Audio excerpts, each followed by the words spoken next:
Thank you very much, Martha Smith.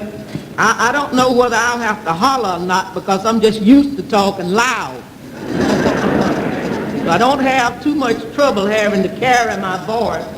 But with this kind of introduction, Martha Smith is a very good friend of mine. I remember going on educational television with Martha about 2 years ago here at the university in Wisconsin. And honest to God, this woman tickled me to death. You know, I had all kinds of trouble. But she just brought all of that out, and for a while I could relax just doing this show with Martha Smith. I would like to say this is a beautiful audience out here to me this afternoon because I always like people. A couple of weeks ago I was doing a show in New York City for NBC in the role of a black woman, and somebody asked the question during the time we was on this panel, how did I feel talking to a lot of people? I said, I feel like I always feel because I know out there in front of me is just some little folks. You know, so you don't have to worry about other people. No, you get up and tell them the truth. Now, you might be expecting me to have a long essay written down that I would have to use my glasses every 5 minutes and miss where I had left it.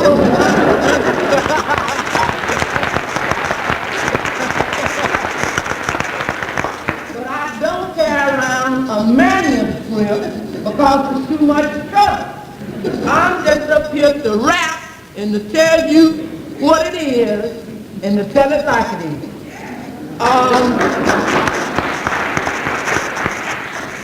As Martha said, I was born 53 years ago in Montgomery County. Now, Mississippi, you heard about this twister the other week, but it was already a disaster area before the twister. And it's been a disaster area 53 years, I know, and people older than me said it was a disaster area before then. I was born 53 years ago to Mr. and Mrs. Jim Townsend. And I am the 20th child. And so help me God, I respect my mother so much that they didn't have them birth control pills. Because if they had had them, I probably wouldn't be standing here today. So as I made that narrow escape to be here, I fight for the other kids too to give them a chance. Because if you give them a chance, they might come up being Fannie Lou Hamers and something else. But during the time I was a child, my education was very limited because I had to start work when I was 6 years old. I remember one day I was playing beside a gravel road, and the landowner asked me could I pick cotton. And I told him I didn't know. And he told me he wanted me to go to the field that week and pick 30 pounds of cotton. I went to the field and I did pick 30 pounds of cotton. But the next week I was taxed 60 pounds of cotton. And by the time I was 13 years old, I was picking 200 and 300 pounds of cotton. My family was some of the poorest people that was in the state of Mississippi, and we were sharecroppers. Now, sharecropping is really something that's out of sight, folks. Number one, what I found since I've been old enough, it always had too many "it" in it. Number one, you had to plow it. Number two, you had to break it up. Number three, you had to chop it. Number four, you had to pick it. And the last, number five, the landowner took it. So this left us with nowhere to go. It left us hungry because my family would make 60 and 70 bales of cotton, and we would pick all of the cotton. And then, after we would finish picking the cotton, we would sometimes come out in debt. We never had so many days in my life that we had cornbread and we had milk and sometimes bread and onions. So I know what the pain of hunger is about. My father and mother finally got enough money out of one crop to buy some livestock when I was about 13 years old. And a man went to our lot one night, and he wasn't black, and he took about a gallon of Paris green and stirred it up in our livestock food and killed everything we had. At that point, my parents had bought 3 mules and 2 cows. Ella, Bird, and Henry was the mules, and Maud and Della was the 2 cows. And they killed everything that we had. I used to watch my mother when she would come out of the field, and she would have a big bundle of things by her side, and she would mend our clothes over and over.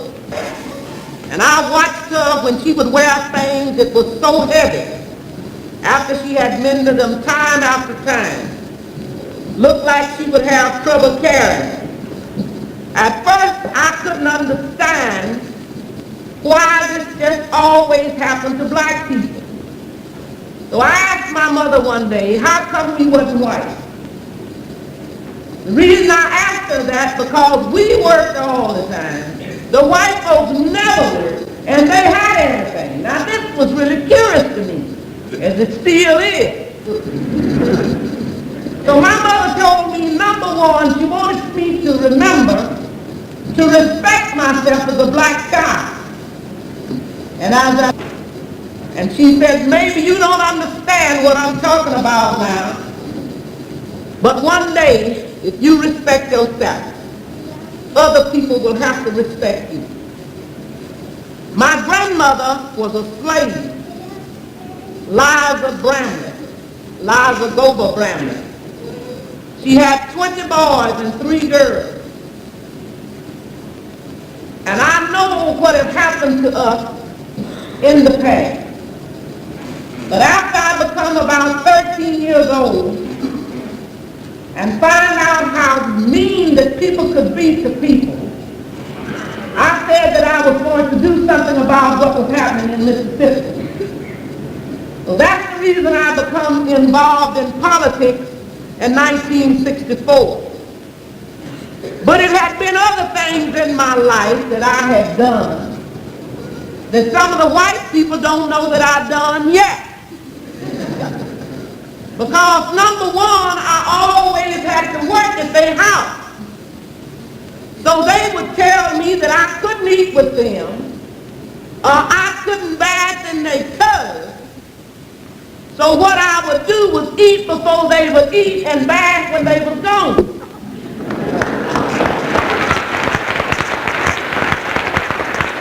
I used to have a real ball knowing they didn't want me in that tub and just relaxing in that bubble bath.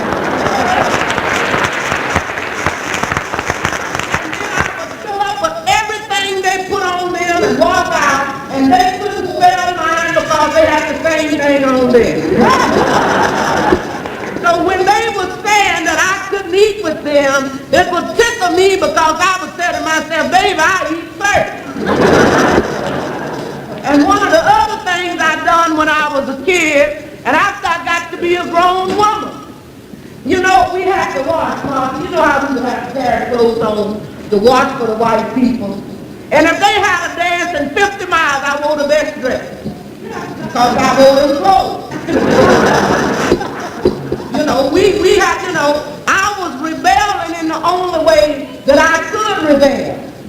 So what I'm saying to you, white America, please don't say what black people can't do, because some of the things we've been already doing. The sad thing that has been in the whole country is what white America done to us and how we can forgive. When I think about the question that comes up so often about how 6 million Jews was destroyed under Hitler's administration. I felt the kinship because it wasn't 6 million of my people destroyed. It was 40 million of my people destroyed as they was bringing my ancestors here on the slave ships of Africa. When I think about the crime that's been committed against us as human beings and as people, I can forgive easily for a lot of things. But when white America taken my name, that was a crime.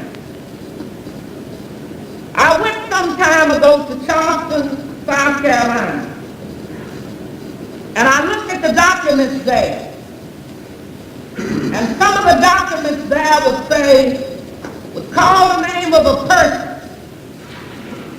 and said, she doesn't have any education, but she's a good breeder. $25.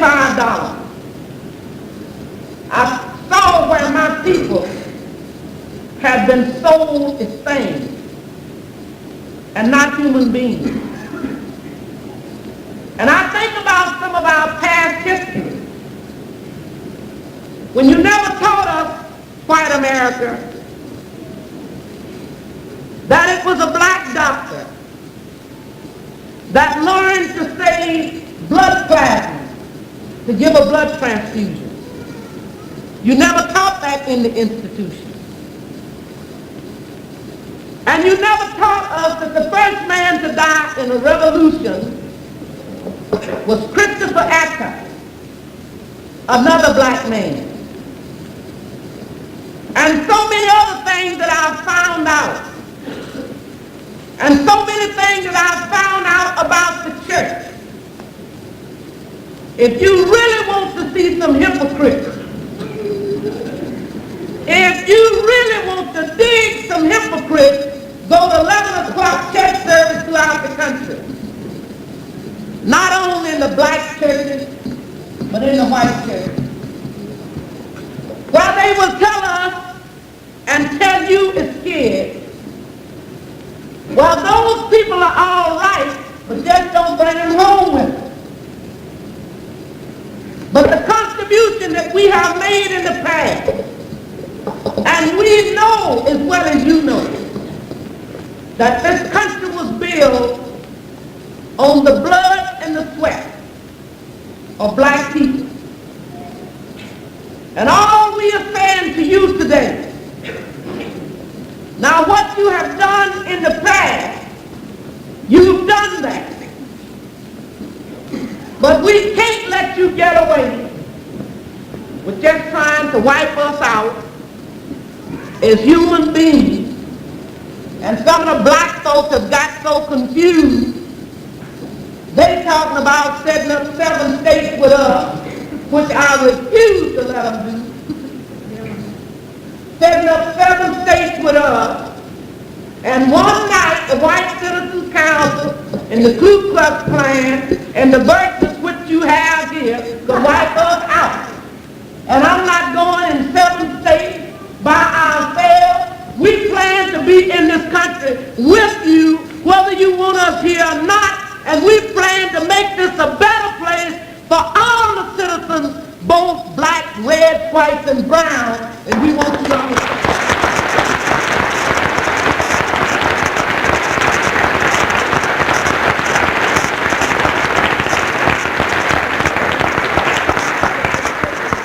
I've never been hung up in all of my work in just fighting for the black. I've never been hung up in that because I know that a lot of black people have given their lives. But I also know it was people like Andy Goodman, Michael Swerner, and James Chaney that gave their lives in the state of Mississippi, that all of us would have a better chance.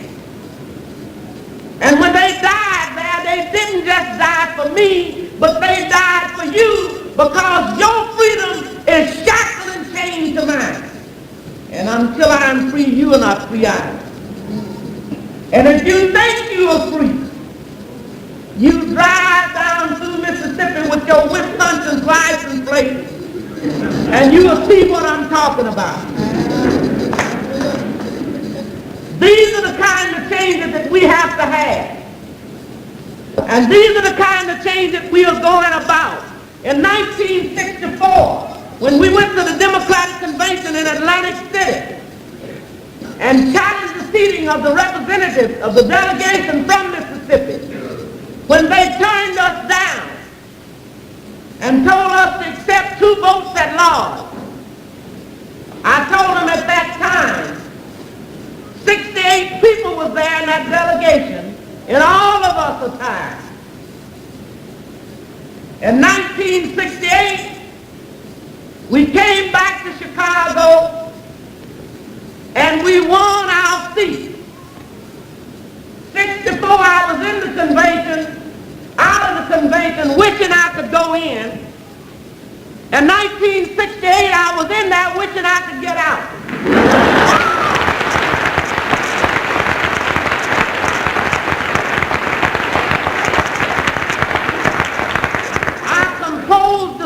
When I was there, jingle bells, machine gun shells, convention all the way.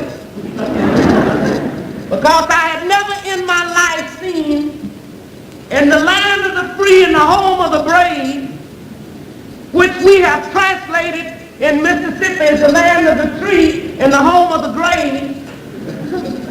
I have never seen a convention that had to be held with fixed bayonets with rifles.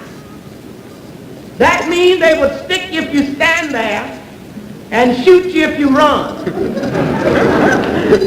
I was in that convention and I made to some of them guys they had trailing me, I made them lives miserable. I don't know what he's, FBI, a Central Intelligence Agent or what the hell he was, but he was there.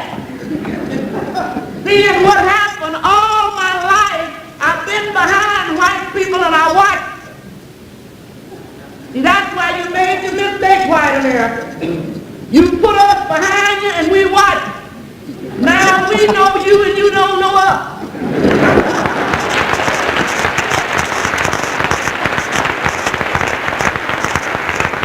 So I watched this guy while he'd be watching me.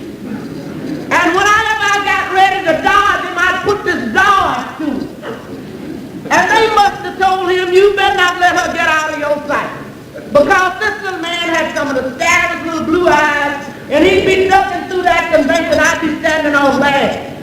And after I would just let him go through total hell, I would step out where I could see him. You could just see him just release all of it.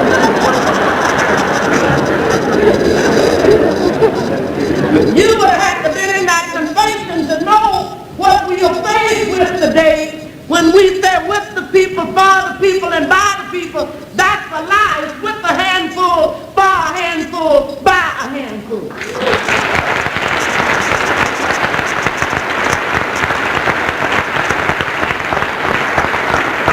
Because I know sometime when some of the votes would come up, and they said all in favor of so-and-so happening, say aye.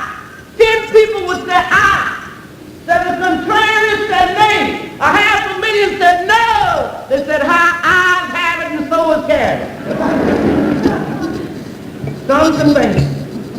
But we hadn't given up because with the young people of today, we are going to make democracy a reality for all of the people. And I don't want you telling me to go back to Africa unless you're going back where you come from.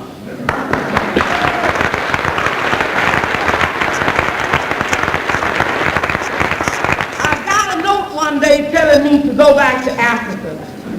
And ever since that time, if it's 3 times a week, I say it. When I'm in a white audience, I said, we'll make a deal. After you send all the Koreans back to Korea, the Chinese back to Chinese, the Jewish people back to Jerusalem, the Koreans back to Korea, and you give the Indians their land back, and you get on the Mayflower from whence you come, and you at home. Right? You don't agree, but as we all here on borrowed land, then we have to figure out how we gonna make things right for all the people of this country. And we know what has happened in the past with food stamps, welfare, and all of this kind of stuff. And it's not only in the South, it's up South and down South, where our people had suffered from malnutrition. One of my daughters stayed in the hospital 6 weeks, suffering from malnutrition. And I remember other things with other people where kids literally starved almost to death.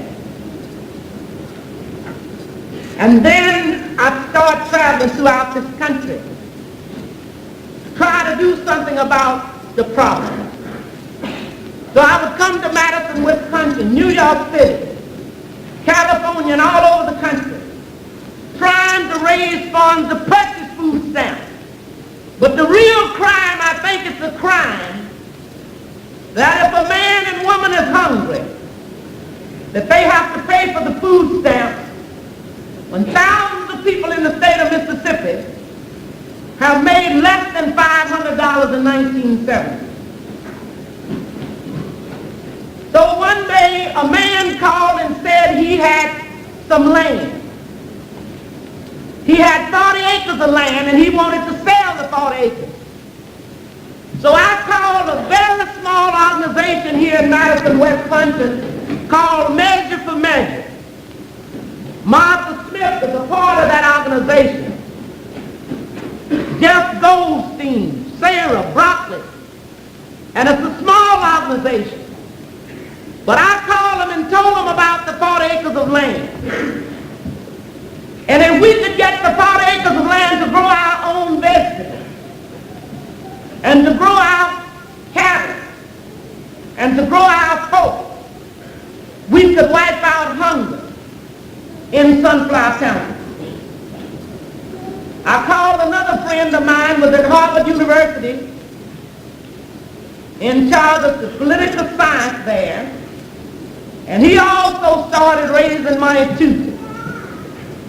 We finally succeeded in getting 40 acres of land. And this land is all organized and founded in 1969. It's called Freedom Farms Cooperative. Last summer we fed a lot of people there.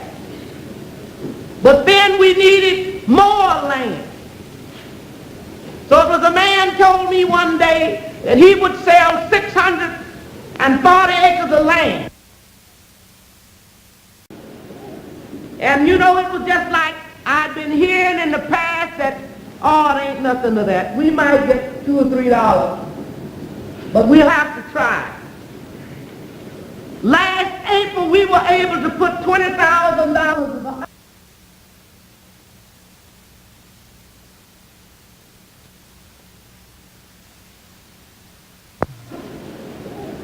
and you know, it was just like I'd been hearing in the past that, oh, it ain't nothing to that. We might get $2 or $3, but we'll have to try. Last April, we were able to put $20,000 of the auction on the 640 acres of land. Then on the 14th of January 1971, we finished the down payment of $65,500 on 640 acres of land.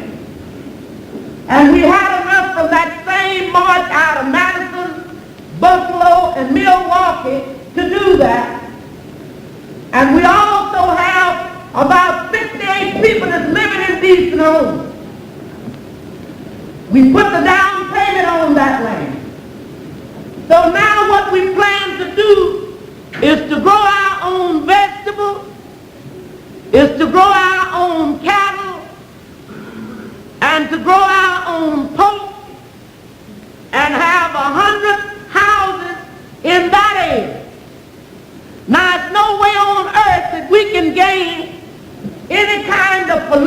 power unless we have some kind of economic power.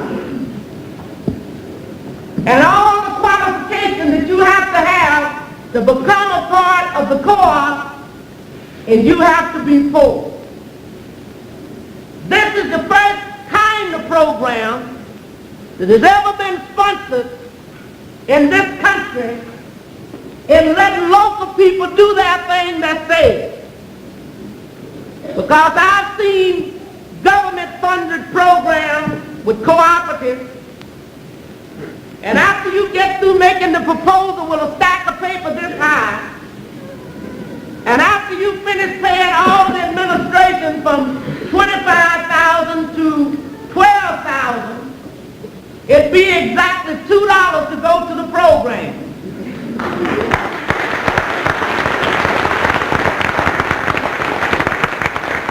The only person that's paid at this point is the secretary. And you don't tell me that you can't change a man's mind by not hating. We have gone through all kinds of pressure. But I refuse to hate a man because he hates me. Because if I hate you because you hate me, it's no different. Both of us are miserable. And we're going to finally have something hated. But as a result of what I can give of myself, that I can love you if you hate me, we have poor whites that's coming into this organization, and we are going to feed not only the black people of Sunflower County, but all the people that's hungry regardless of color. And the young people are the people that made this possible for us. You know, I just about fell out with all of the people my age. I'm 53. And most of them my age are hopeless cases. But I am 53, but I think 19.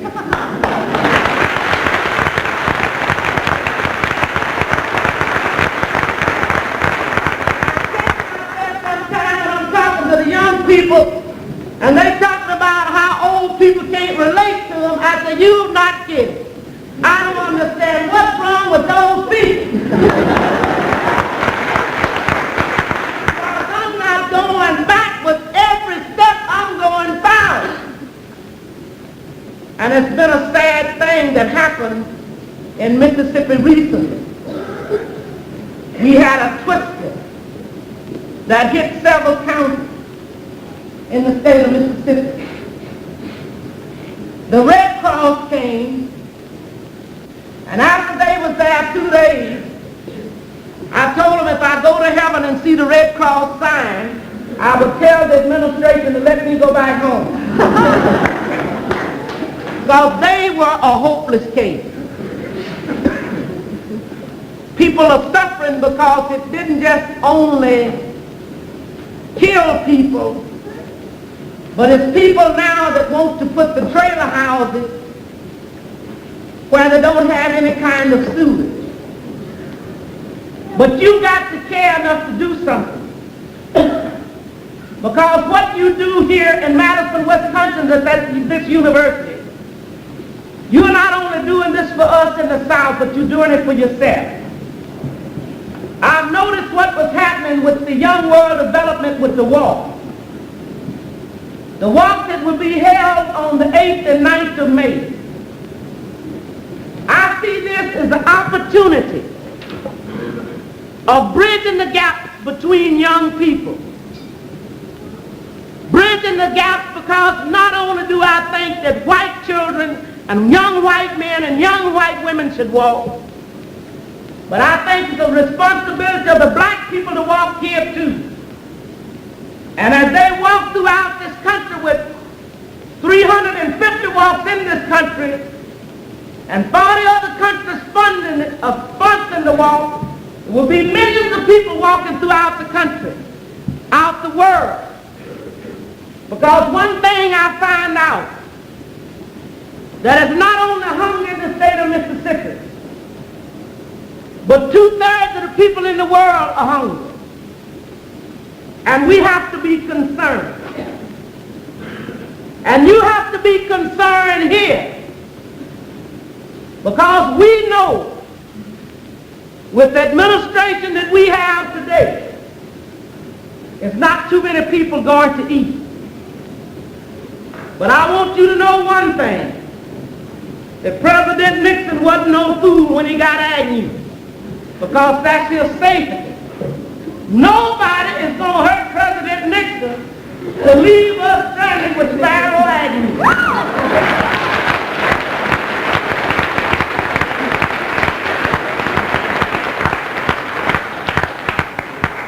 But all of you here have to be concerned. Not only do we have to be concerned about hunger, but we also have to be concerned about peace in this country. You know, it's something strange to me when they tell me that we are over there in Vietnam fighting for the rights of people to elect our government and all of this kind of crap, with Eastern and Senate helping to make policies when we can't do it in Mississippi.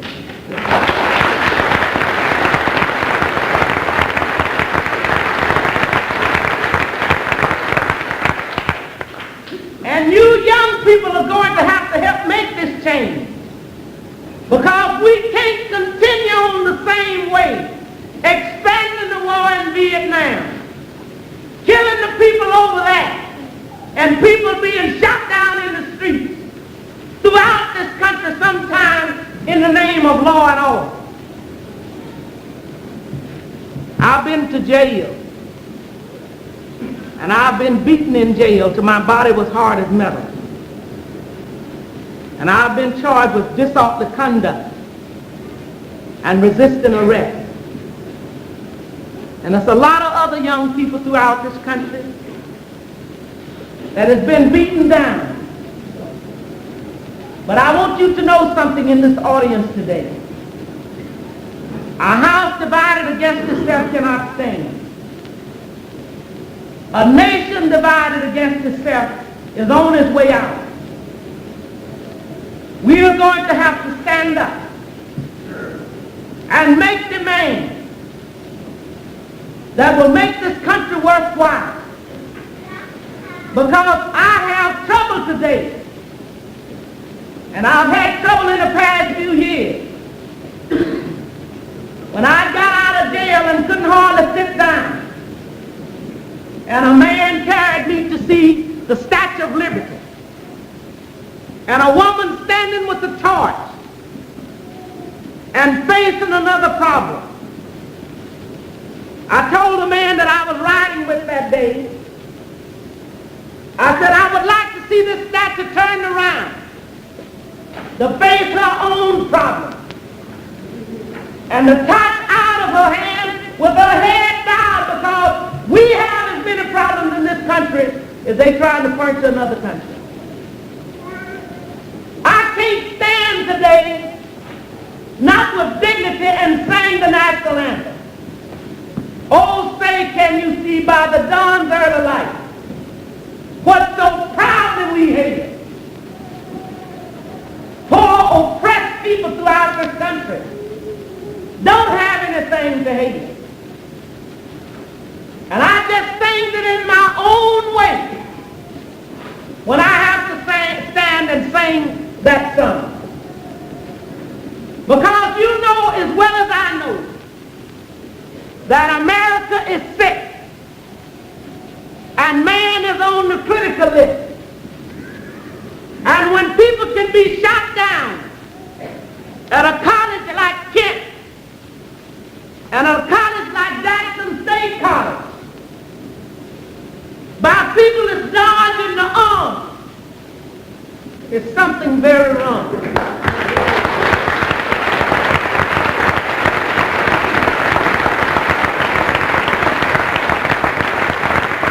I call the National Guard draft dodge. Not only have they dodged being drafted, but they was caught looting in southern Mississippi after the storm. We have to work to make this a better place. And we have to deal with politics and the history of this country that's not in the book. You know, we've been reading about what was in the book, you know, about Columbus discovered America. And when he got here, there was a black brother that worked up there and said, "Let me help you, man." And there was some Indians here too. So how could he discover what was already discovered?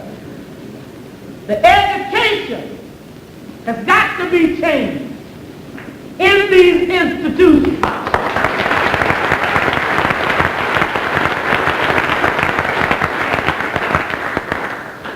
Because what many people realized with our challenge in 1965, the congressman from Mississippi, that we were able to gather 15,000 pages of evidence, and they still there. And the same kind of challenge had been done almost 100 years ago, and they succeeded. But in 1966, Adam Clayton Powell was unseated, and he hadn't done any more than any other congressman there. The only difference, he was a black man. We got to tell the truth even in these institutions, because there's one thing about it, folks. You elderly folks my age is almost hopeless. You got to know now that the children know what's going on, and you're not going to be able to fool them any longer.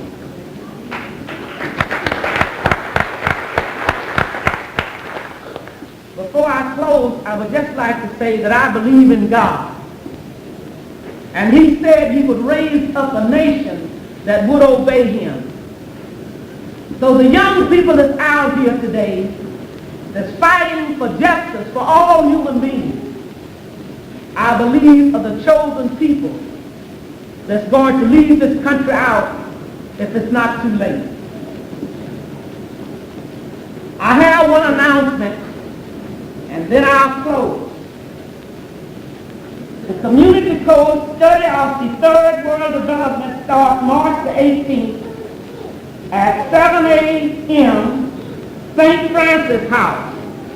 These are the young people that some of you sponsored that made it possible for us to have today 680 acres of land, are enabling us to determine some of our destiny, and is enabling us to stand up as human beings, not to try to take the state of Mississippi.